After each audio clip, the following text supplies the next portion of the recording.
आपलं शहर आता स्मार्ट होत आहे। मग तुम्ही कधी स्मार्ट होताय? स्मार्ट न्यूजचे यूट्यूब चॅनल सबस्क्राइब करा, स्मार्ट बना। नोटिफिकेशनसाठी बेल आइकॉन वर क्लिक करा। नमस्कार, मैं ओमकार अंगड़ी। स्मार्ट प्लस के आज के समाचार में आपका स्वागत। नजर सबसे पहले सुर्खियों पर। विदेशी विश्वविद्यालयों के लिए भारत के दरवाजे खुले। देशमुख रोड के दुकानों पर महानगर पालिका का हथौड़ा। चीन में कोरोना मरीजों की संख्या में भारी इजाफा। विधायक अभय पाटिल की पहल पर घर घर भाजपा ध्वज का अभियान। रोटरी क्लब के अनोत्सव की शानदार शुरुआत। रिंग रोड के खिलाफ फिर रोष उठेगा। नई राजनीति के उदय से ग्रामीण क्षेत्रों में चर्चा। जिले में मतदाताओं की संख्या 38,33,000।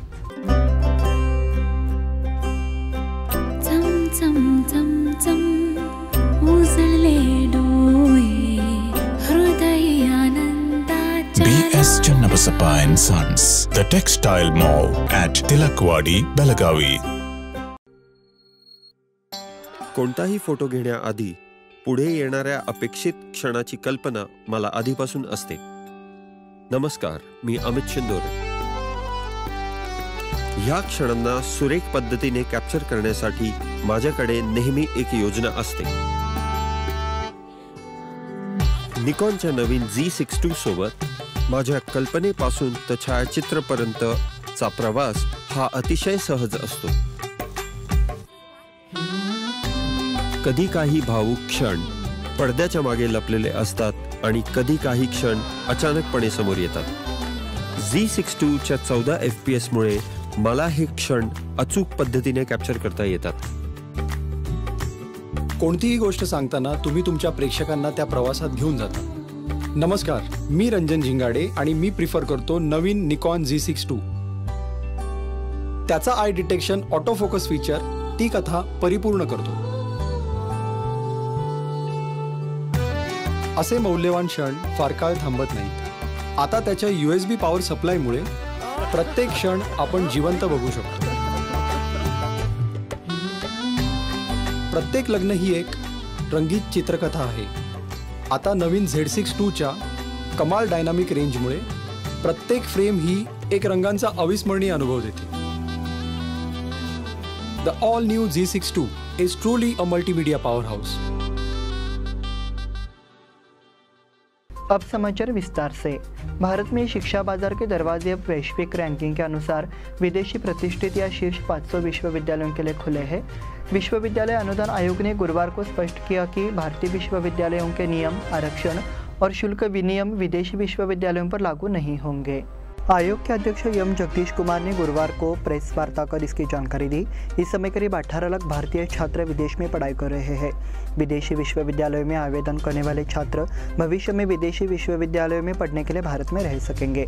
विश्वविद्यालयों की विश्व रैंकिंग में शीर्ष 500 विश्वविद्यालयों में स्थान पाने वाले विश्वविद्यालय भारत में एक केंद्र या शाखा स्थापित कर सकते हैं। किसी भी सामान्य रैंकिंग में शीर्ष 500 विश्वविद्यालयों में स्थान पाने वाले विश्वविद्यालय इसके लिए फैकल्टी वाइज या विषयवार रैंकिंग के पात्र होंगे। देशमुख रोड के दुकानों पर महानगर पालिका का हथौड़ा। तिलकवाड़ी के देशमुख रोड स्थित नगर पालिका के स्वामित्व वाली दुकानों को तोड़ने का आदेश जारी कर दिया गया है। इसी के तहत शुक्रवार से इस अभियान को तेज कर दिया गया है। तिलकवाड़ी में पहले रेलवे फाटक पर दलवी अड्डा स्थल के समीप पुराने व्यावसायिक परिसर के खतरनाक निर्माण को हटाने के लिए अभियान चलाया गया है। अगले कुछ सालों में नगर निगम इस जगह पर नया कॉम्प्लेक्स बनाने की सोच रहा है। नगर परिषद ने शहर के मास्टर प्लान में विस्थापितों को जमीन दी थी, लेकिन लीज एग्रीमेंट समाप्त होने के बाद उक्त जमीन 20 साल तक उन्हीं के कब्जे में रही। सड़क के चौड़ीकरण के दौरान इसका एक हिस्सा भी हटा दिया गया। नगर पालिका प्रणाली द्वारा उन ब्लॉकों को अपने नियंत्रण में लेने के बाद ये प्रक्रिया तेज हो गई। चीन में कोरोना मरीजों की संख्या में भारी इजाफा।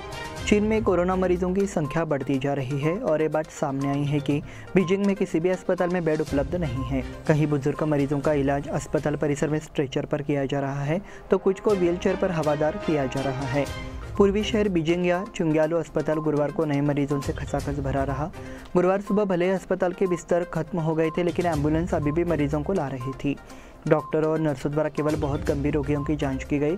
जैसे जैसे चीन में मरीजों की संख्या बढ़ रही है, कई देशों ने चीनी यात्रियों पर प्रतिबंध लगा दिया है और चीन से यात्रा करने वालों के लिए कोरोना टेस्ट की रिपोर्ट देना अनिवार्य कर दिया गया है। ओमिक्रॉन के एक नए उपप्रकार की खोज के बाद भारत आने वाले अंतर्राष्ट्रीय यात्रियों का कोरोना वायरस के लिए प्रशिक्षण किया जा रहा है। ओमिक्रॉन के एक नए उपप्रकार की खोज के बाद भारत आने वाले अंतर्राष्ट्रीय यात्रियों का कोरोना वायरस के लिए परीक्षण किया जा रहा है और 24 दिसंबर से 3 जनवरी के बीच कोरोना वायरस से संक्रमित 124 अंतर्राष्ट्रीय यात्रियों में ओमिक्रॉन के 11 उपप्रकार पाए गए हैं। ये जानकारी सरकारी सूत्रों ने दी। विधायक अभय पाटिल की पहल पर घर घर भाजपा ध्वज का अभियान। भारतीय जनता पार्टी की ओर से घर घर भाजपा झंडा अभियान चलाया गया है। इस अभियान को दक्षिण निर्वाचन क्षेत्र में शानदार प्रतिक्रिया मिल रही है। विधायक अभय पाटिल की पहल से इस अभियान को गति मिली है। इसमें कार्यकर्ता घर घर जाकर भाजपा के झंडे लगाने का अभियान चला रहे हैं। आने वाली 12 जनवरी तक लगभग 35,000 घरों में इस झंडे को लगाने की तैयारी की जा चुकी है। इस कार्यक्रम की घोषणा भाजपा के बूथ विजय अभियान के तहत की गई है। बेलगाम दक्षिण निर्वाचन क्षेत्र के 48,000 घरों में से करीब 35,000 घरों पर इस झंडे को फहराने के लिए करीब 3,500 कार्यकर्ता मेहनत कर रहे हैं। साथ ही राज्य के करीब 50 लाख घरों पर भाजपा का झंडा फहराने का अभियान तेज कर दिया गया है, ऐसा विधायक अभय पाटिल ने कहा। रोटरी क्लब के अन्नोत्सव की शानदार शुरुआत।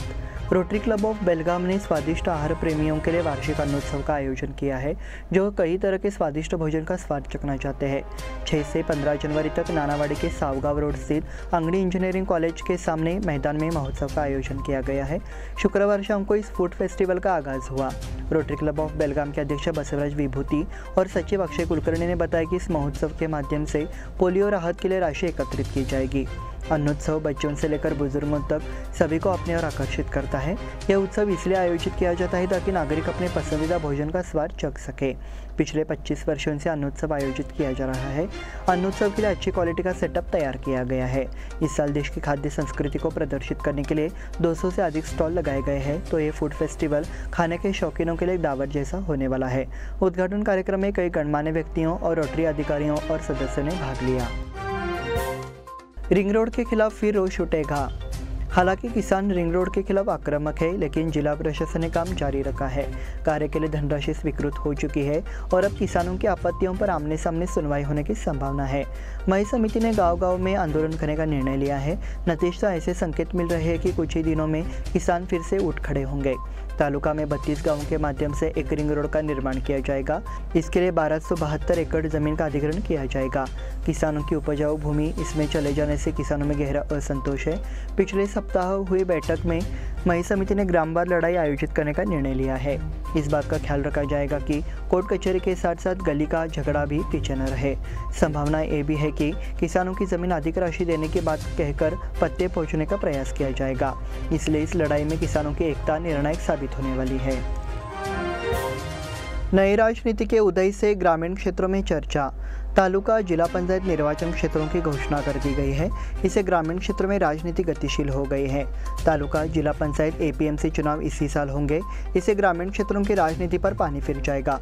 फिलहाल राज्य में विधानसभा चुनाव की तैयारियां शुरू हो गई है। इसके लिए सभी पार्टियों ने कमर कस ली है। जनसंपर्क बढ़ाया जा रहा है। कार्यक्रमों की धूम मची हुई है। उपहार वितरण का कार्य जोरों पर है। मुकाबला घटनाओं की एक ट्रेन है। राज्य में विधानसभा चुनाव की घोषणा कभी भी हो सकती है। वहीं पिछले 2 साल से स्थगित तालुका और जिला पंचायत चुनाव की संभावना प्रबल हो गई है। नतीजतः ग्रामीण क्षेत्र में चुनाव की चर्चा आ गई है। जिले में मतदाताओं की संख्या 38,33,000। जिले की 5वीं अंतिम मतदाता सूची गुरुवार को घोषित की गई। इस हिसाब से 19,36,887 पुरुष मतदाता, 18,96,010 महिला मतदाता तथा 140 अन्य मतदाताओं को मिलाकर कुल 38,33,037 मतदाता है। कुल आबादी की तुलना में मतदाताओं की संख्या 68.34% है। प्रति 1,000 पुरुषों में 979 महिलाएं हैं। पहले यह अनुपात 976 प्रति 1,000 पुरुष था। निर्वाचन आयोग के निर्देशानुसार जिला निर्वाचन कार्यालय द्वारा अंतिम मतदाता सूची की घोषणा की गई। इस बुलेटिन में वक्त हो गए छोटे से ब्रेक का। देखते रहे स्मार्ट प्लस।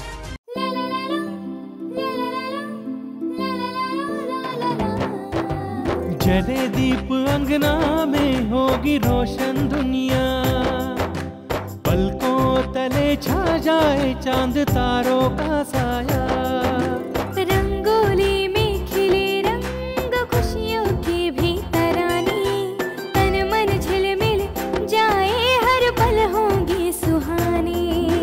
ये अटूट बंधन खिले हर आशियाना, रंग वस्त्रों का खजाना मन भाए आराधना।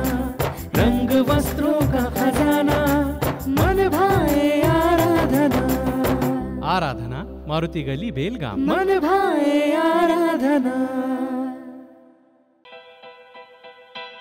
बेलगाम वासियों के पसंद में उतरा उड़ान बार एंड रेस्टोरेंट। सोशल डिस्टेंसिंग का ख्याल रखते हुए हमारा स्टाफ देता है बेहतरीन सर्विस का विश्वास। यहां है पार्टी और फंक्शन के लिए 3 आलीशान हॉल, कारपोरेट डिनर मीटिंग के लिए 3 अलग कक्ष, IPL मैच देखने के लिए 3 बड़े स्क्रीन की विशेष सुविधा। इसके साथ ही साफ सुथरा किचन जहां हमारा वेल क्वालिफाइड स्टाफ देता है क्वालिटी और हाइजीनिक फूड की गारंटी। तो फिर खाने की हो बात तो आना परिवार के साथ। उड़ान बार एंड रेस्टोरेंट, लिंगराज कॉलेज के पास, बेलगावी। फोन 0831 2435 777। ब्रेक के बाद फिर से आपका स्वागत। बढ़ते अगले समाचार की ओर। कर्नाटक, महाराष्ट्र, गोवा, आंध्र प्रदेश राज्यों से लाखों श्रद्धालुओं के आराध्य देवी सौंदत्य की रेणुका देवी की शाकंभरी पूर्णिमा यात्रा आज शुक्रवार को मनाई जा रही है। शाकंभरी पूर्णिमा यात्रा के मौके पर लाखों श्रद्धालु पहाड़ी पर दर्शन करते हैं। शुक्रवार सुबह गणमान्य लोगों की उपस्थिति में देवी के अभिषेक पूजा पर चर्चा की गई और उसके बाद मंदिर को भक्तों के दर्शन के लिए खोल दिया गया। कोरोना महामारी के चलते लगातार 2 साल से सौंदत्ती पहाड़ी पर देवी शाकंभरी पूर्णिमा यात्रा श्रद्धालु नहीं मना सके, लेकिन इस साल यात्रा के दौरान देवी के कपाट खुले रहने के कारण लाखों लोग भविष्य की तीर्थ यात्रा के लिए पहाड़ पर प्रवेश कर चुके हैं। भक्तों के अपार उत्साह में सौंदत्ती रेणुका देवी की शाकंभरी यात्रा इस वर्ष भव्य पैमाने पर मनाई गई है। रामकृष्ण मिशन आश्रम द्वारा 8 को विशेष व्याख्यान कार्यक्रम। रामकृष्ण वेदांत संस्था बोस्टन USA के अध्यक्ष स्वामी त्यागानंद जी महाराज ने रामायण के प्रीक्वल विषय पर मराठी में एक विशेष व्याख्यान का आयोजन किया है। किले में रामकृष्ण मिशन आश्रम में यह प्रवचन 8 जनवरी को शाम 7 बजे होगा। स्वामी त्यागानंद जी महाराज 1976 में रामकृष्ण मठ से जुड़े। वर्तमान में वे रामकृष्ण वेदांत सोसाइटी के अध्यक्ष हैं और हार्वर्ड विश्वविद्यालय में एक हिंदू उपदेशक है।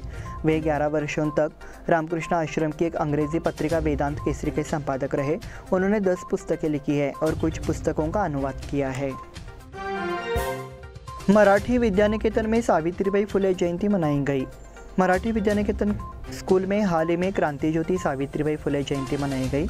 इस कार्यक्रम में मुख्य अतिथि के रूप में शिक्षिका नम्रता पाटिल उपस्थित थी और उन्होंने क्रांति सूर्य महात्मा फुले और सावित्रीबाई फुले के चित्रों का नमन किया। तत्पश्चात विद्यालय की छात्रा स्नेहा हिरोजी ने एकांकी नाटक में सावित्री बोलते प्रस्तुत किया। साथ ही छात्रा आदिति परमोजी ने अंग्रेजी में अपने विचार व्यक्त किए। अनिकेत जाधव ने सावित्रीबाई के कार्यों की जानकारी दी। कार्यक्रम में विद्यालय के प्राथमिक खंड के प्राचार्य गजानन सावंत, माध्यमिक खंड के प्राचार्य नारायण उत्केकर शामिल हुए। कार्यक्रम का संचालन माया पाटिल ने किया। कर्मवीर भाऊराव पाटिल हाईस्कूल में सावित्रीबाई फुले जयंती मनाई गई। गोजगे गांव के कर्मवीर भाऊराव पाटिल हाईस्कूल में क्रांति ज्योति सावित्रीबाई फुले जयंती मनाई गई। कार्यक्रम की अध्यक्षता स्कूल के प्राचार्य SV यादव मौजूद थे। कार्यक्रम की शुरुआत ईशा स्तवन और छात्र छात्राओं द्वारा स्वागत गान से हुई। तत्पश्चात विद्यालय के प्राचार्य एवं उपस्थित शिक्षक वृंद द्वारा दीप प्रज्वलित कर फोटो पूजा की गई।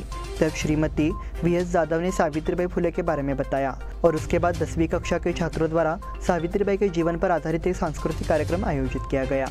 कार्यक्रम का संचालन श्रीमती SY खन्नूकर ने किया। कंगराली खुर्द में प्राथमिक ऋषिपतिन सहकारी समिति का उद्घाटन। कंगराली खुर्द में प्राथमिक ऋषिपतिन सहकारी संघ का उद्घाटन समारोह गणमान्य व्यक्तियों की उपस्थिति में संपन्न हुआ। PKPS के अध्यक्ष रमेश कामले की अध्यक्षता में आयोजित कार्यक्रम में शुरुआत के प्रगतिशील किसान आनंद फकीरा पाटिल और रामभाऊ पाटिल ने फीत काटकर कार्यालय का उद्घाटन किया। पूर्व जिला पंचायत सदस्य सरस्वती पाटिल, ग्राम पंचायत सदस्य लता पाटिल, कमला पाटिल, GP अध्यक्ष यल्लप्पा पाटिल, माननीय अध्यक्ष भाऊ पाटिल ने पट्टिका का अनावरण किया, जबकि मार्कंडेय सहकारी फैक्ट्री के निर्देशक RM पाटिल, पूर्व जिला पंचायत उपाध्यक्ष अरुण कटामळे और MG पाटिल, किसान संघ के अध्यक्ष मल्लाप्पा मुदगेकर, BD मोहनगेकर और अन्य गणमान्य व्यक्तियों ने दीप जलाया। उषा कॉलोनी के नागरिकों ने श्री सिद्धेश्वर स्वामी जी को श्रद्धांजलि अर्पित की। बॉक्साइड रोड स्थित उषा कॉलोनी स्थित महालक्ष्मी मंदिर में बीजापुर स्थित ज्ञानयोग आश्रम के श्री सिद्धेश्वर स्वामी जी को श्रद्धासुमन अर्पित किए गए। बुधवार की शाम मंदिर प्रांगण में आयोजित इस कार्यक्रम में पार्षद संदीप जिंद्राली और पूर्व पार्षद अनुश्री देशपांडे मुख्य अतिथि के रूप में उपस्थित रहे। कार्यक्रम की शुरुआत श्री सिद्धेश्वर स्वामी जी के चित्र पर पुष्पार्पित कर की गई, जिसके बाद सभी ने श्री सिद्धेश्वर स्वामी जी का दर्शन कर 2 मिनट का मौन धारण किया। स्वामी जी के चित्र की आरती की गई। इस मौके पर कल्पना हेगड़े, सरोजा हुबली, सरस्वती भट्ट, सुजाता पाटिल, जेवी हिरेमठ, सतीश मालवाड़े, नागेश पाटिल, प्रभु सौंदत्ती सहित महिला विभाग और मंदिर समिति के सदस्य मौजूद थे। ई श्रम के लिए 6,70,000 लोगों का पंजीयन। ई श्रम योजना के बारे में जन जागरूकता बढ़ाने के लिए श्रम मंत्रालय ने एक नुक्कड़ नाटक प्रस्तुत किया और जागरूकता पैदा की। इस नुक्कड़ नाटक कार्यक्रम का उद्घाटन जिला विधि सेवा प्राधिकरण मुरली मोहन रेड्डी ने किया। श्रम विभाग के उपायुक्त वेंकटेश सिंधिहट्टी ने ई श्रम योजना की जानकारी दी और श्रमिकों को योजना के माध्यम से पंजीकरण कराने की आवश्यकता की जानकारी दी। केंद्रीय श्रम मंत्रालय और उद्योग मंत्रालय द्वारा असंगठित श्रमिकों के बारे में जानकारी एकत्रित की जा रही है।